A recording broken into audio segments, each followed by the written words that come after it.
levando o nosso pensamento a Jesus e ao nosso Mestre, agradecendo pela oportunidade de aqui estarmos reunidos.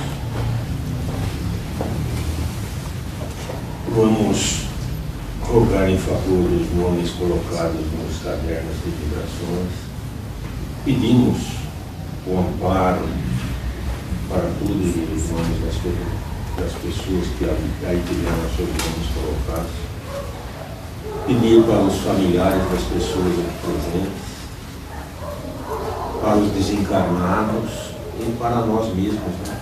As bênçãos de Jesus, o nosso Mestre, que os trabalhadores da casa possam amparar os necessitados, seja qual for o tipo de necessidade, espiritual ou material.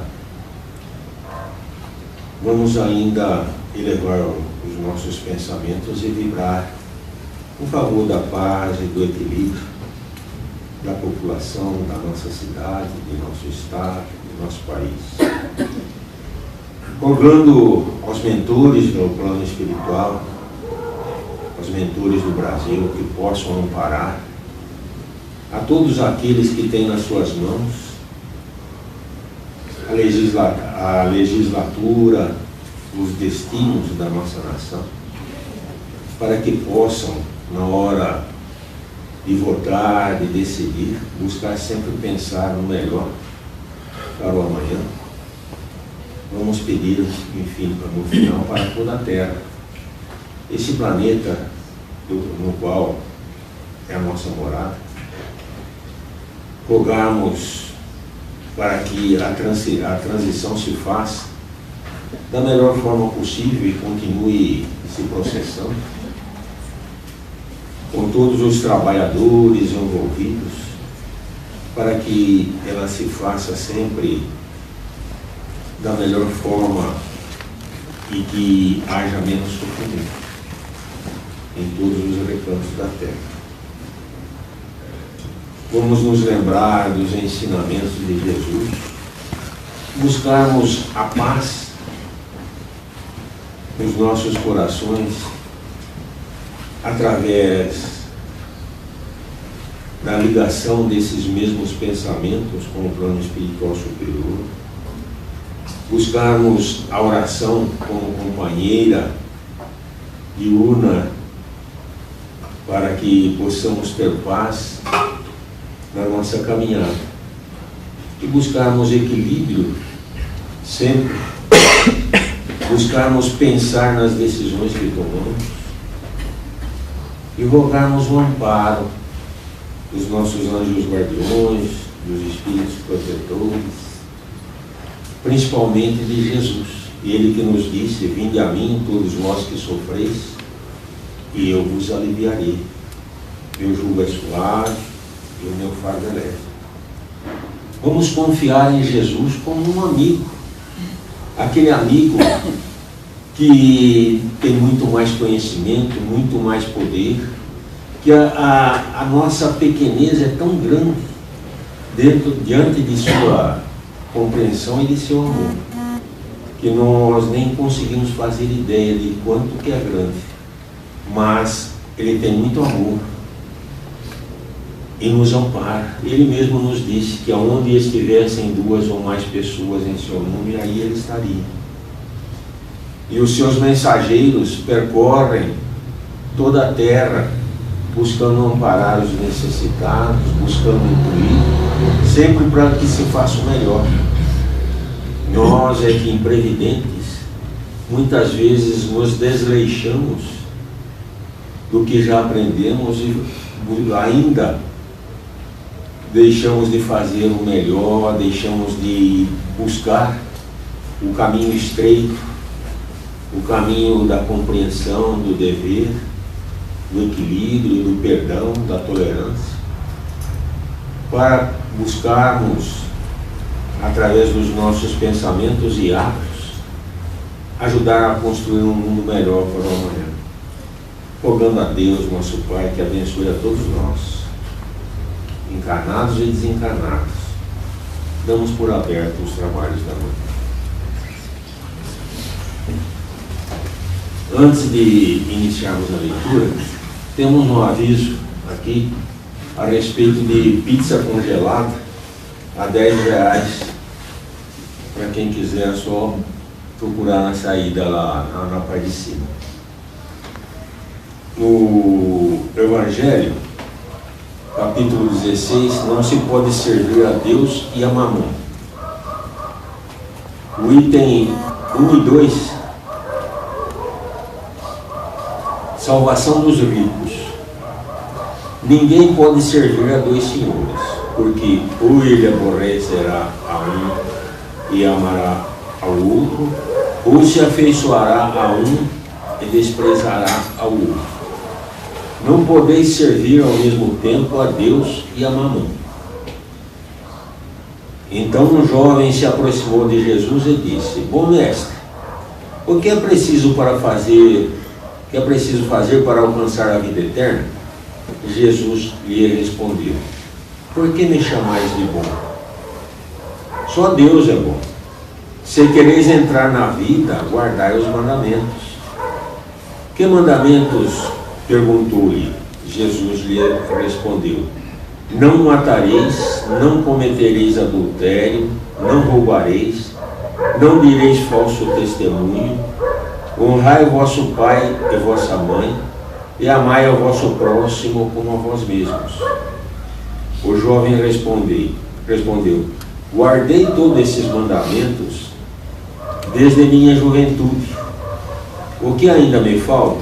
Jesus lhe disse: Se quiserdes ser perfeito, ide, vendei o que tendes e dai-o aos pobres, e tereis um tesouro no céu. Depois vinde e segui-me. No livro dos Espíritos, a respeito, no capítulo 3, a respeito do assunto separação da alma e do corpo, pergunta 154: o corpo ou a alma sente alguma dor no momento da morte? Resposta: não. O corpo sofre muitas vezes mais durante a vida do que no momento da morte. A alma não toma nenhuma parte nisso. Os sofrimentos que às vezes ocorrem no momento da morte são uma alegria para o espírito que vê chegar ao fim do seu exílio. Passamos a palavra ao nosso maestro para...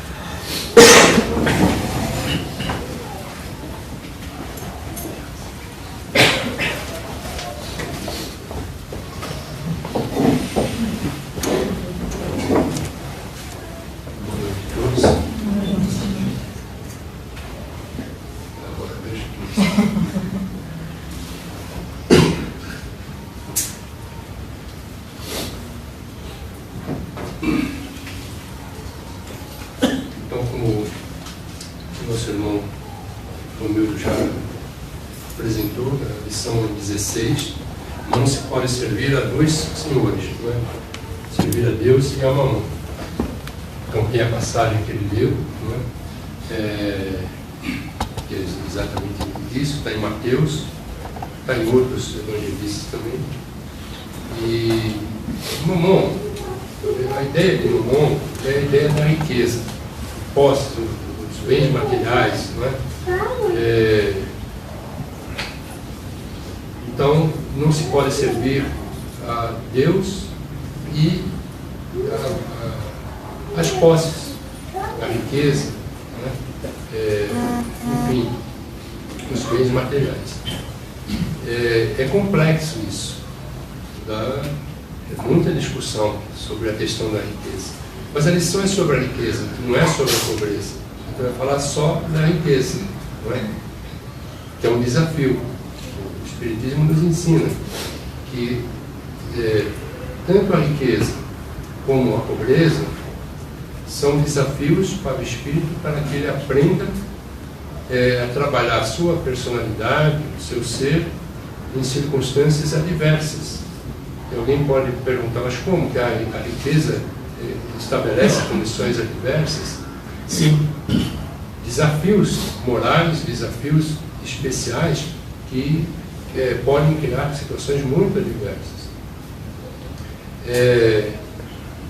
Chega-se mesmo em alguns momentos, no livro dos Espíritos, no Evangelho, a se colocar que são maiores os desafios na riqueza do que na pobreza. Tem muitos graus de riqueza, tem muitos graus de pobreza, não é? Em extremos. Não é?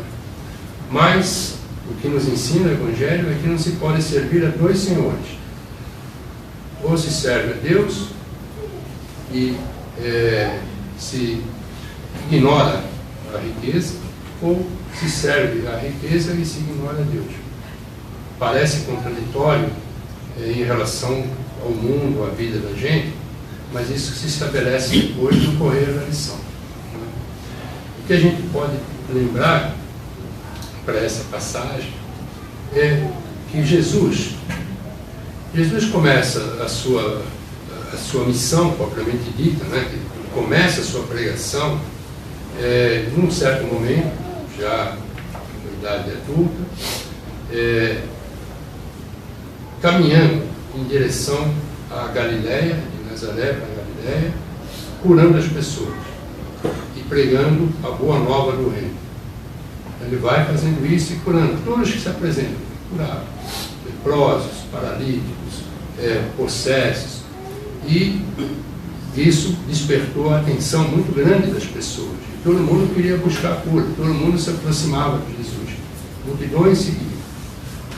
Foi o primeiro impacto, né? Chamou a atenção. Se dirigiu a Galileia para começar a regimentar os seus discípulos. Só estavam esperando espiritualmente, não ter esquecido, mas espiritualmente tinham esse compromisso. Começou a regimentá-los, não é?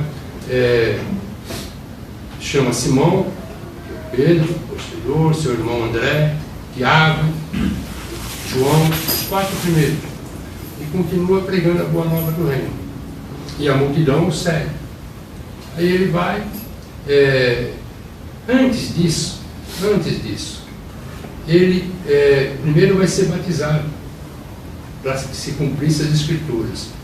Se aproxima do Jordão, onde está João Batista, é reconhecido, João se sente incapaz de batizar Jesus, não, que seja agora feita conforme está escrito. Ele é batizado e sai, e se dirige ao deserto.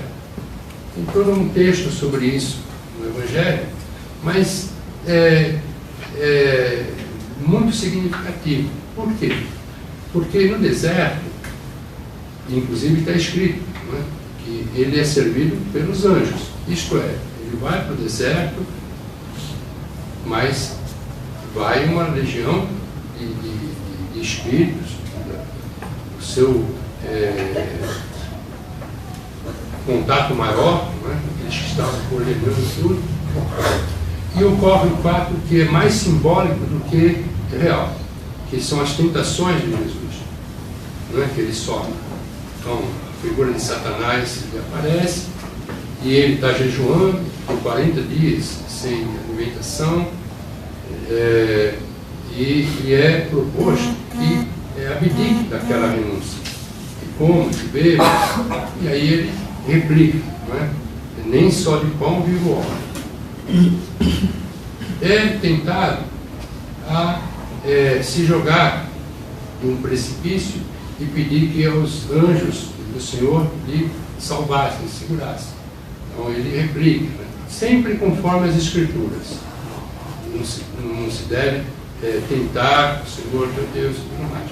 Mas referente a esta lição, tem a passagem da tentação em que essa figura de Satanás o leva a um monte muito alto e mostra os reinos da terra. E diz: tudo isto me foi dado. Olha a expressão que interessante. Tudo isso me foi dado, e eu dou a quem eu quero. E eu lhe darei tudo, todo esse poder, toda essa glória desses reinos todos da terra, se me adorares. E Jesus, então, está escrito: só adorará, só amará o teu Deus, e a ele prestará culto. E aí as tentações possíveis cessam. Essas tentações, quer dizer, das necessidades do corpo, ou de desafio à vontade do Pai Eterno, e a tentação das riquezas, lógico que ele não foi tentado a nada disso. Ninguém teria condição de tentar Jesus da coisa alguma. Mas tem um valor simbólico para o que iria vir. É como se ele apresentasse, logo no início, logo depois do batismo, ele apresentasse o que é que o homem vai enfrentar para conseguir o reino dos céus. Porque o passo seguinte é as bem-aventuranças. Quando ele sobe a uma elevação do terreno, a multidão atenta, ouvindo, e ele declama as bem-aventuranças.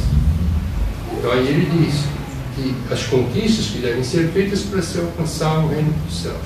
E depois, então, tem a jornada toda onde ele vai exemplificar e ensinar. Ensinar através de palavras, ensinamentos diretos do que deve ser feito nas diversas situações, inclusive a da riqueza. Então, mas já foi dito logo no início, não é? Da tentação da riqueza, do poder. Então aí já se estabelece: não se serve a dois senhores, amará teu Deus com toda a tua força e só a Ele adorarás. Então, vem essa passagem no Evangelho segundo o Espiritismo, para ilustrar esse conteúdo, é colocado diversas passagens, diversas palavras, ensinamentos de Jesus, todas relacionadas a essa temática. Essa do jovem rico, que se interessa pela palavra de Jesus. Aquilo cala fundo no seu coração, no seu espírito. Ele aguardava por essa informação, se vê comovido, se aproxima de Jesus com toda a sinceridade do seu espírito. Ele quer realmente aprender mais, quer mudar as coisas da sua vida.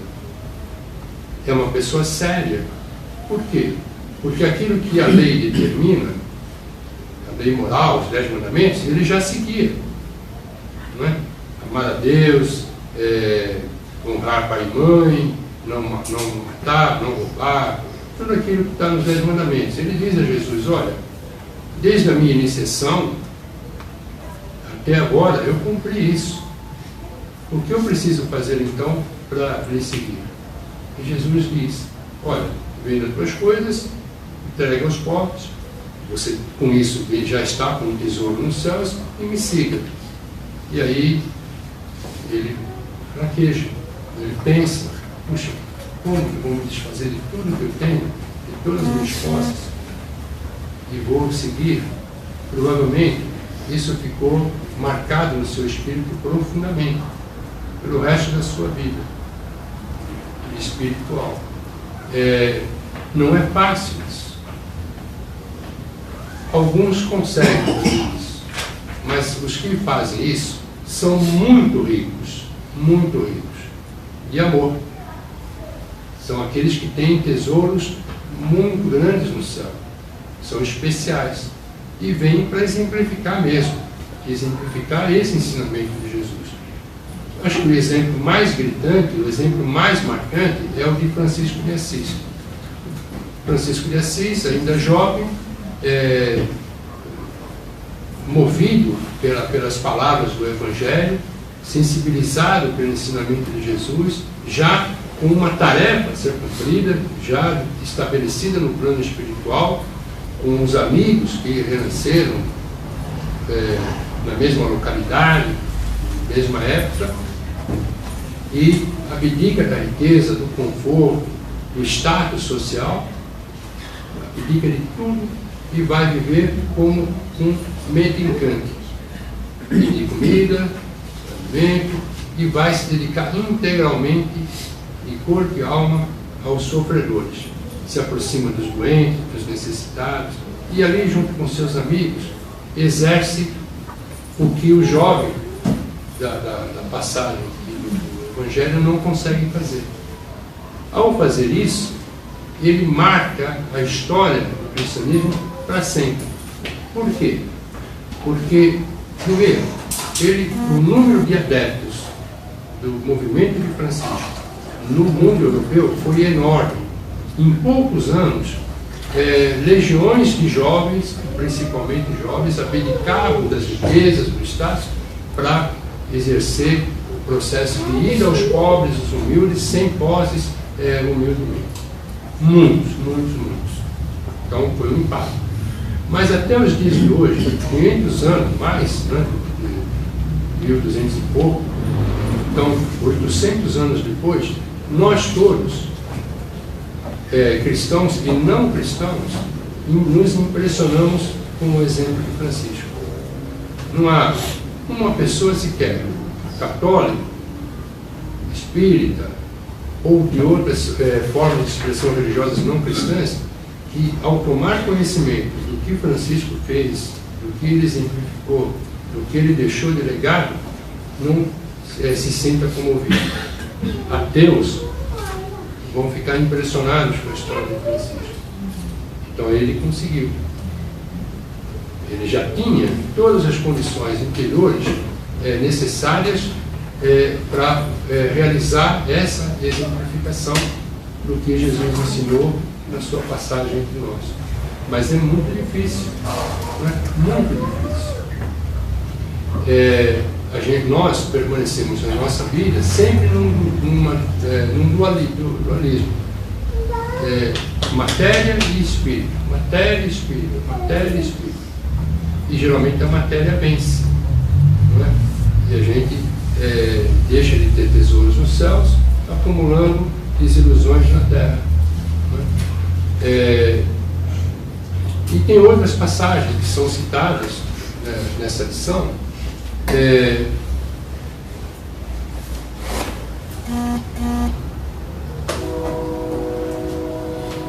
A passagem do homem rico, hebreu, seguia todas as tradições religiosas, culto, a ida ao templo, e muito rico. Vivia na sua mansão, e a sua porta sempre estava ali uma pessoa sem posses nenhuma, necessitado, e ficava aguardando que alguma coisa sobrasse da casa daquele homem rico que lhe pudesse servir de mantimento, de alimento. Não é? E assim permanece o homem rico ignorando aquele que estava à sua porta. O tempo passa, o pobre, de nome Lázaro, desencarna e vai para um mundo mais elevado, vai para um plano superior na vida, que no caso do Evangelho diz, vai para o seio de Abraão. O rico, ao seu tempo, também desencarna e se vê surpreendido no inferno de aflições. E, de repente, olhando para o alto, ele vê Lázaro ali, na bem-aventurança, não é? E fala: Abraão, meu pai, pede para Lázaro molhar o seu dedo e vir mitigar a minha sede terrível nessas chamas. E Abraão diz a ele: não vai ser possível, porque Lázaro teve as suas dificuldades na terra e agora está usufruindo dos bens que ele mereceu, e você, tendo muito, não criou condições de aproveitar nada e simplesmente se condenou a essa situação. E existe uma barreira entre esta parte daqui e a parte daí, não há possibilidade de ele fazer isso. Então, por favor, peça para ir avisar os meus irmãos, tenho 5 irmãos, do que se passa realmente, como que a realidade é, para que eles não venham a sofrer o que eu estou sofrendo. E Abraão diz a ele: olha, não adianta, porque eles já têm Moisés e os profetas. Não é alguém que saia do mundo dos mortos e vá falar para eles que é assim, porque eles não vão acreditar. Eles têm a lei e não prestam atenção. Leem e não entendem. Então não adianta. Não é? Então cada um teve a premiação que a sua conduta estabeleceu. Então veja que a riqueza não compra o reino dos céus. Durante muitos séculos, houve uma problemática na igreja na Europa, que era a igreja católica, que era a venda de indulgências. A venda de indulgências, apesar de não estar aqui, ela expressa muito bem o que significa a ilusão da riqueza. E depois o desapontamento que vai vir, como veio para esse homem rico que está aqui nessa história, nessa palavra. Por quê? Se estabeleceu o seguinte conceito, que você poderia comprar o perdão de Deus, a indulgência. Haviam vendedores de indulgências famosos na Europa. Desfrutavam de projeção nos escalões do clero. Então, um homem rico podia ter matado, podia ter roubado, podia ter feito o que quisesse. De repente, ele comprava o seu perdão com ouro. Podia ganhar até um túmulo dentro de uma igreja, de uma catedral. Pior que isso, ele podia comprar o seu perdão até mesmo para os crimes que ainda viria a praticar. Isso causava tal desconforto, tal aflição entre os seguidores, as pessoas de boa fé, que gerou a reforma protestante, né? Com uma rapidez tremenda, como um rastilho de pólvora que se esparramou pela Europa e dividiu a Europa. Então veja que ponto chega a ilusão da riqueza, de você poder comprar o perdão de Deus, o pior que tenha sido a sua conduta, ou seja, a sua conduta. Algo parecido ocorre com este homem rico e o Lázaro pobre na sua porta.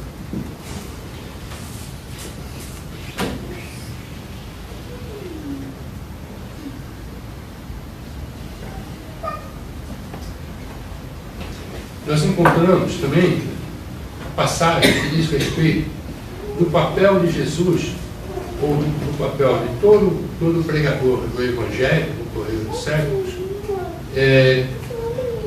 na sua aproximação daqueles que mais necessitam de auxílio. Por quê? Porque Jesus tinha entrado em Jericó, atravessando a cidade, aquela multidão o seguia. E um homem, que era um publicano, um homem rico, cobrador de imposto, e que tinha fama de má vida, não é? Um homem de má vida, de baixa estatura. Ele tinha interesse de ver Jesus, ouvir as suas palavras. Provavelmente já tinha ouvido falar muito de Jesus, estava muito curioso. Então, ele não conseguia se projetar naquela multidão toda. O que ele faz? Ele sai correndo à frente da multidão e sobe numa figueira alta, uma figueira selvagem que existia naquelas regiões, de tronco forte, e fácil de ser subida, porque os galhos vinham de baixo, com uma escada. Ele sobe, e Jesus, quando passa por ali, vê esse homem, Zaqueu, e fala: desça daí, Zaqueu, vá se preparar, porque eu vou me abrigar na sua casa hoje à noite, né? Olha que interessante, né? Aí as pessoas falam: poxa, mas como? Jesus vai se abrigar na casa de um homem de má vida, né?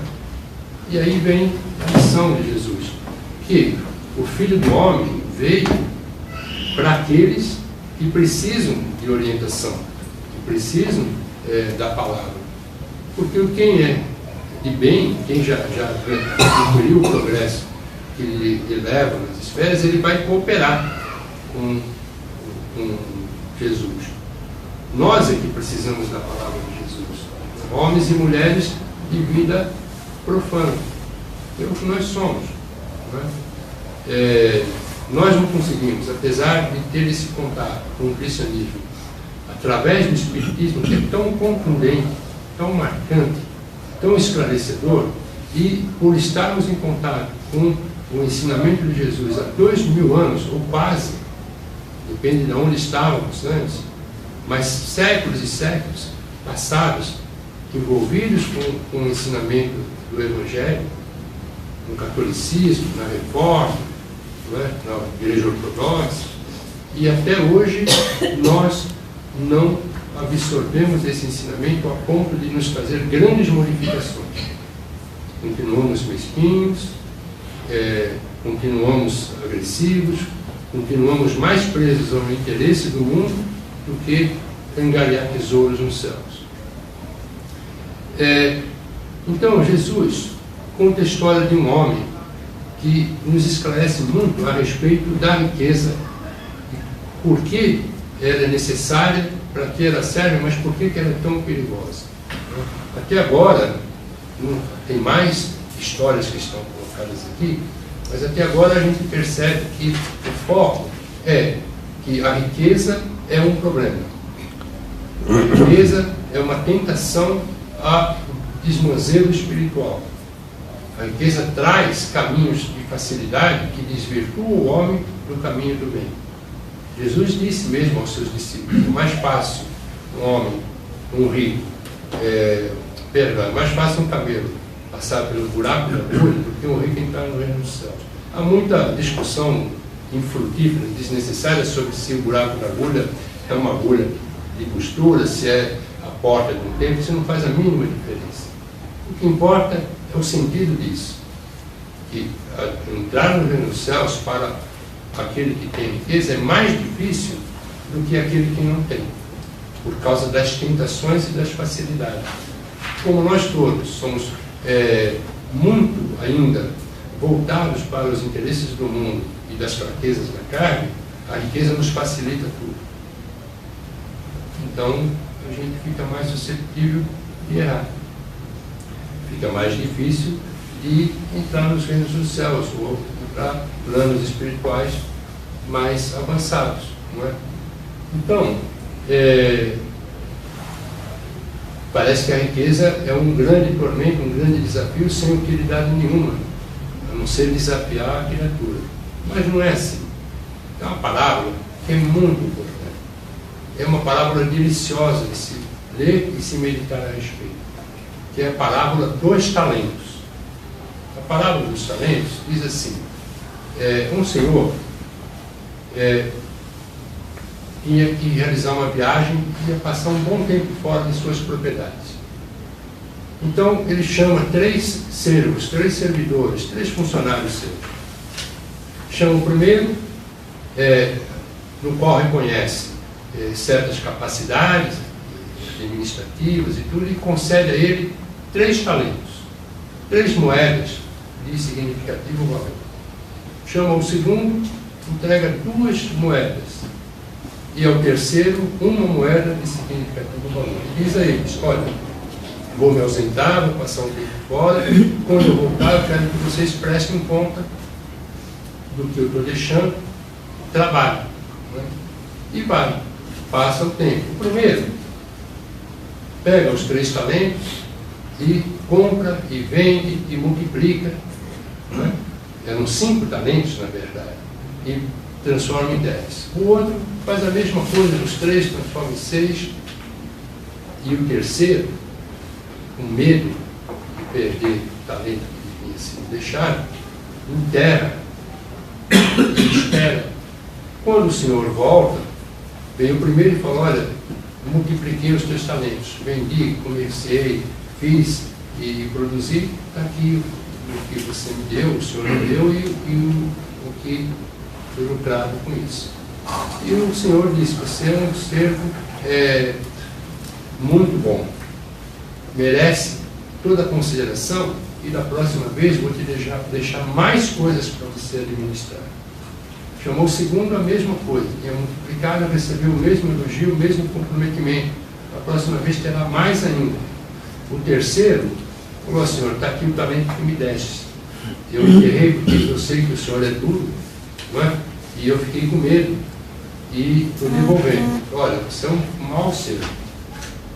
Você não multiplicou nada do que eu te deixei. Então, da próxima vez, não vou te deixar nada. Porque fica adianta deixar alguma coisa com você. Então, essa palavra dos talentos é muito interessante, porque mostra que todos os recursos da nossa existência são para serem multiplicados. A riqueza é uma delas. Os talentos significam aí moedas, dinheiro, recurso. Mas a essência da parábola é diferente, ou mais profunda. A essência da parábola é: todos os recursos que nos é concedido pelo alto são talentos. Todos os talentos devem ser multiplicados. Se não é a riqueza material, é a saúde física, é a inteligência, é qualquer forma de habilidade, de experiência, de condições, não é? Para serem usados e multiplicados em favor do semelhante e de si próprio. Não é?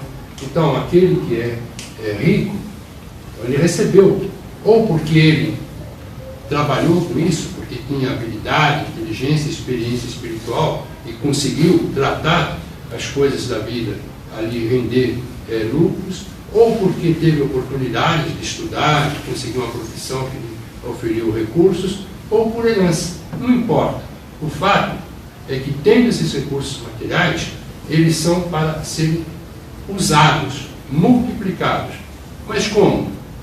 Multiplicando dinheiro, de 1.000 gera 2.000, de 2.000, 4.000, para isso? Não. O que o Senhor pede, isto é, Pai Celestial, nos pede dos talentos da riqueza, é que nós mobilizemos esses recursos para facilitar a vida das pessoas, para que a gente crie empreendimentos, gere empregos, gere melhor condição de vida para as pessoas, que produza educação, produza atividade artística, enfim, tornar a vida social no conjunto melhor.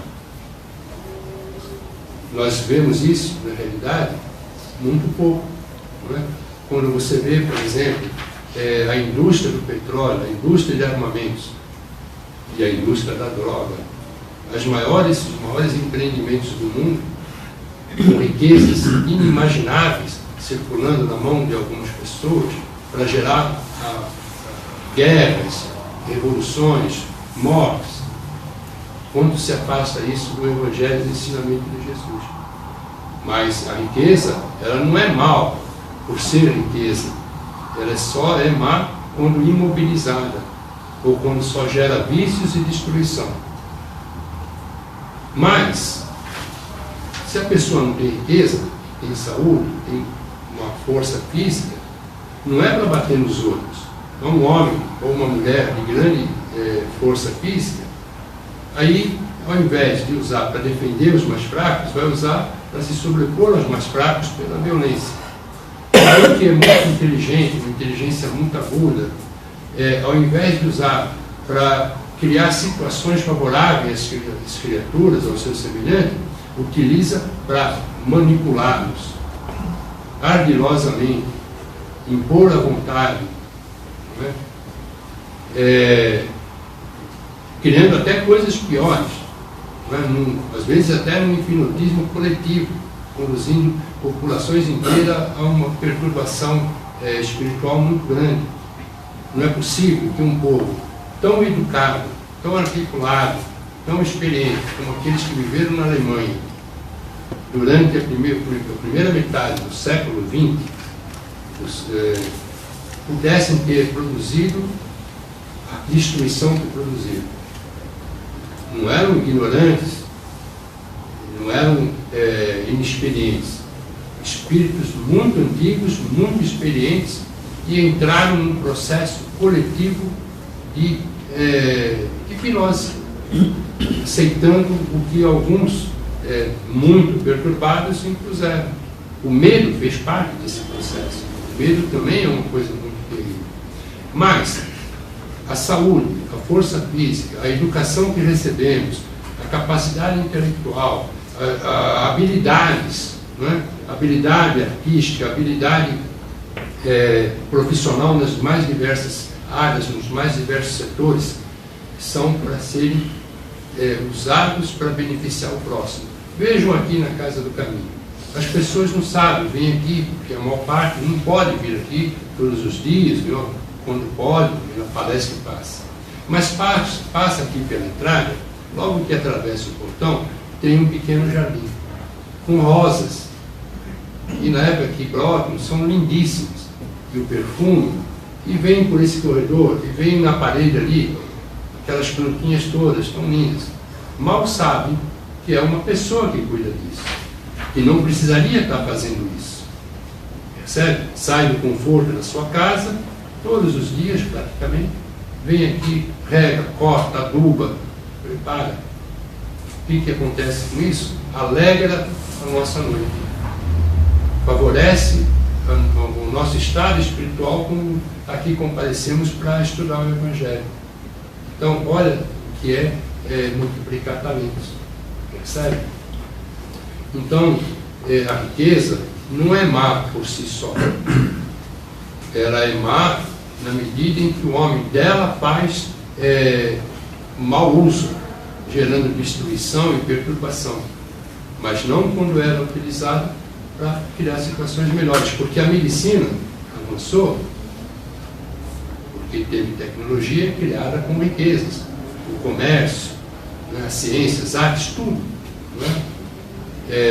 Então, o Espiritismo não condena a riqueza, o Evangelho não condena a riqueza, mas a palavra dos talentos coloca muito claro o que deve ser feito com a riqueza e com todos os recursos que temos. Pois bem,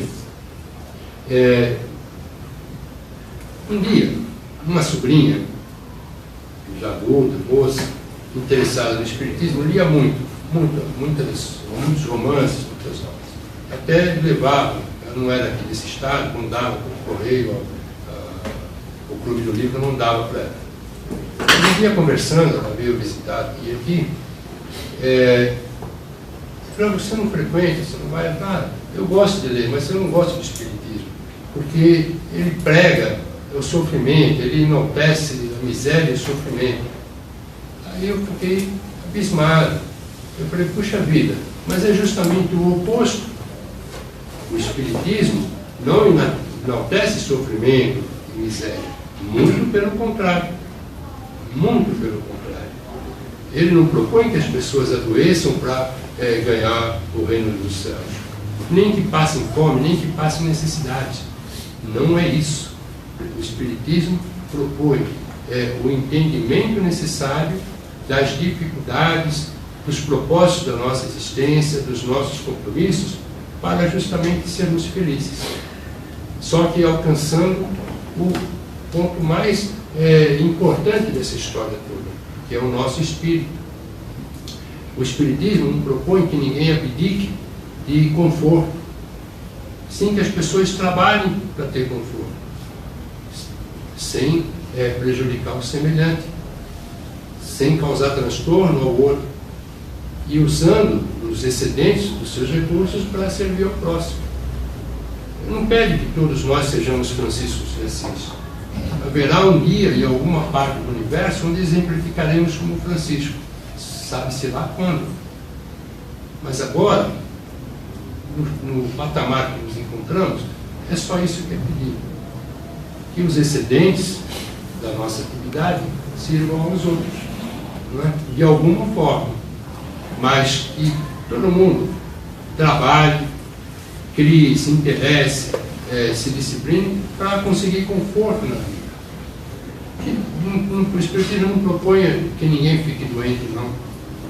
Tanto que aqui no atendimento, quem já frequentou sabe muito bem, qualquer trabalhador da casa faz isso, explica: olha, você está doente, você vai vir aqui, vai buscar auxílio, tratamento, mas vá ao médico. Qual é o seu problema? Procure o médico, antes de qualquer coisa. Do gastro, do neurologista, seja lá o que for. Procure o médico, um psicólogo, um psiquiatra, porque é necessário usar a atividade do profissional preparado para nos cuidar fisicamente, para que a gente saiba, se assim for, dos desígnios de Deus no roteiro da nossa vida. E o amparo espiritual, porque nós necessitamos também de amparo espiritual para ter a cura no corpo também. Nós somos espírito, perispírito e corpo de carne. O problema começa no desequilíbrio espiritual. Nós comparecemos aqui, a instituição espírita, como católicos vão na igreja e outras modalidades religiosas, em busca do equilíbrio espiritual, para que possamos desfrutar a saúde no corpo. Está tudo interligado. Então, qual é o objetivo aqui em relação à saúde? ensinar o Evangelho e a prece como as ferramentas mais importantes para reequilibrarmos espiritualmente, porque depois tudo vem na sequência. Quando temos compromissos muito sérios com o passado, como nós todos temos, e as aflições físicas vêm, então o que é que se propõe? Procure todo o tratamento possível. Tratamento médico, tratamento psicológico, tratamento espiritual. Mas procure o Evangelho. Estude, medite, porque usado todos os recursos disponíveis ou que a criatura pode dispor conforme a sua situação na vida social, ela não pode se revoltar contra Deus, porque aí as suas aflições seriam estendidas para reencarnações posteriores. Então, olha, façamos tudo para que se melhore a saúde física e espiritual, no que é possível. Se os nossos compromissos exigem certas situações, não nos revoltamos. Tenhamos clareza de que aquele processo nos conduz à libertação. Foi lido e comentado pelo Romeu. A morte é menos dolorosa para o espírito, a rigor, não precisaria sentir nada, se tivesse realmente desprendido da matéria, no sentido espiritual do termo, não é? Do que quando em vida. E como ele disse, no processo da morte, enquanto só o corpo ali tem as suas convulsões, os seus estertores, o espírito sente até um certo alívio, por estar se libertando daquilo que o prende àquela situação, para galgar uma liberdade espiritual, Mas veja que até para isso ocorrer, é necessário que a gente abdique de talentos, ou multiplique talentos. Se nós ficarmos presos à carne, ao corpo, e não desejarmos sair do corpo e da carne, porque aquilo resume tudo para nós, aí nós vamos sofrer. Não porque o espírito sente dor, mas porque psicologicamente, psiquicamente, a gente vai criar condições de dor e sofrimento desnecessárias. Então, veja bem, todos os nossos talentos são riquezas. E todas as riquezas são para gerar riqueza para a humanidade. Seja na nossa casa, para aquele que está ao nosso lado, os nossos filhos, nossos pais, os nossos amigos, a nossa comunidade, a nossa sociedade, tudo que temos que significam para nós recursos, nós temos que mobilizá-los. Às vezes não dá certo, às vezes erramos, paciência, errou, corrige, não é? Percebe o erro e corrige, nós erramos.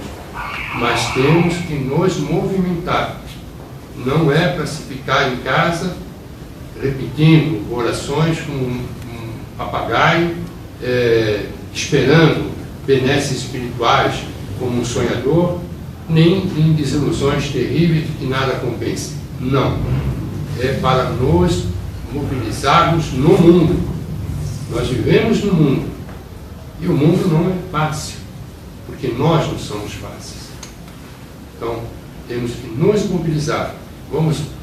Temos arestas. Vamos ficar cutucando os outros com as nossas arestas. E os outros vão ficar nos cutucando com as suas arestas. Mas vai chegar uma hora que a aresta desgasta a aresta e as arestas desaparecem. Mas temos que nos mobilizar. Nada de desânimo, nada de tristeza, nem na riqueza e nem na penúria. Movimento. A vida é movimento. Para sempre. Do momento em que nós somos criados por Deus, simples e ignorantes, até alcançar as esferas angelicais, nós vivemos em permanente movimento. Movimento. Então, vamos rogar a Deus, a Jesus, que nos ampare, para que nós nos movimentemos usando todos os nossos recursos para criar riquezas que sirvam à humanidade, aquela que nos é próxima, no lar, aquela que abarca toda a sociedade. O Romildo, na sua prece, ele foi muito claro nisso, pedindo aos dirigentes da nação que mobilizem os seus recursos para estabelecer leis, propostas econômicas e tudo, que favoreçam a sociedade, as pessoas, não os seus próprios interesses. E que Jesus nos ampare.